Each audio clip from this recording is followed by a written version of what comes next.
The Great Depression was the worst economic crisis in U.S. history, but the real causes and conditions aren't as well known as you might think. No, really. Much of what we know about the Great Depression has been shaped over decades to fit political narratives, leaving popular culture full of myths about one of America's darkest eras. So today we're busting some of the biggest misconceptions you probably believe about the Great Depression. Before we start, hit that subscribe button for more weird history, and tell us in the comments which historical disasters you'd like us to cover next. Alright, let's get depressed. The common story says it all began when the stock market crashed in 1929. But just because it's uncontroversial doesn't mean it's true.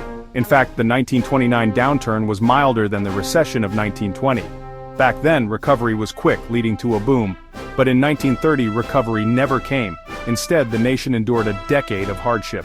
So what made things so bad this time? One word: tariffs.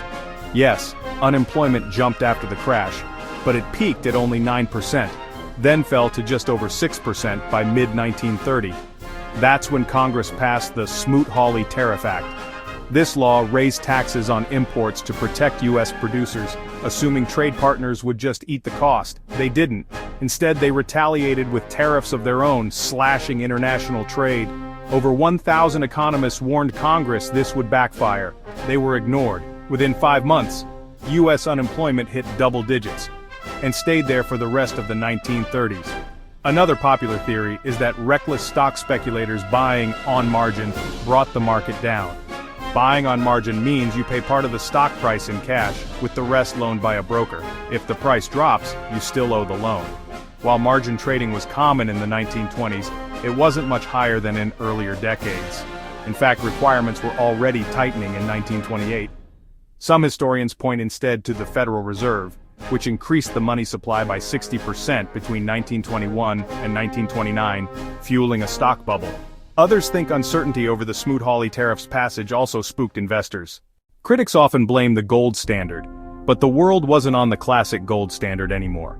By the 1920s, most countries used a gold exchange standard, pegging their currency to the US dollar or British pound, which were redeemable for gold.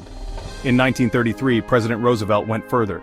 He banned private gold ownership, ordered banks to stop paying out gold, and raised the dollar's value relative to gold. Rather than stabilizing currency, these sudden moves created more economic uncertainty. The Great Depression was devastating, but not everyone was destitute. About 40% of Americans experienced little or no financial hardship, and some even prospered. It was also Hollywood's golden age, giving us classics like Dracula, Frankenstein, and King Kong. Thousands of banks failed, but not simply because credit dried up.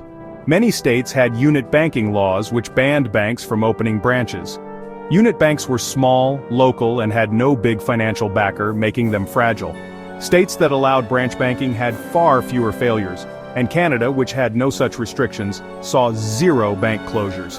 Herbert Hoover is remembered as a do-nothing president, but in reality, he intervened heavily. He opposed Smoot-Hawley but signed it under political pressure. He launched massive public works like the Hoover Dam and Golden Gate Bridge, doubled government spending, pressured businesses to keep wages high, and raised the top income tax rate from 25% to 63%. Even FDR called Hoover's administration the greatest spending administration in peacetime history. When FDR beat Hoover in 1932, his campaign platform actually promised less spending, a balanced budget, and smaller government. Once in office, he reversed course, expanding programs Hoover had started and boosting government spending by 83% in 3 years. Not everyone approved. A 1939 poll found 2/3 of Americans thought his attitude toward business was delaying recovery. The New Deal's effectiveness is still debated. Many agree that World War II, not New Deal programs, truly ended the Depression by creating massive employment in the military and war industries. Some argue it wasn't really over until 1947, when U.S. industry faced little competition from war-damaged nations. So, which of these myths surprised you most? Let us know in the comments.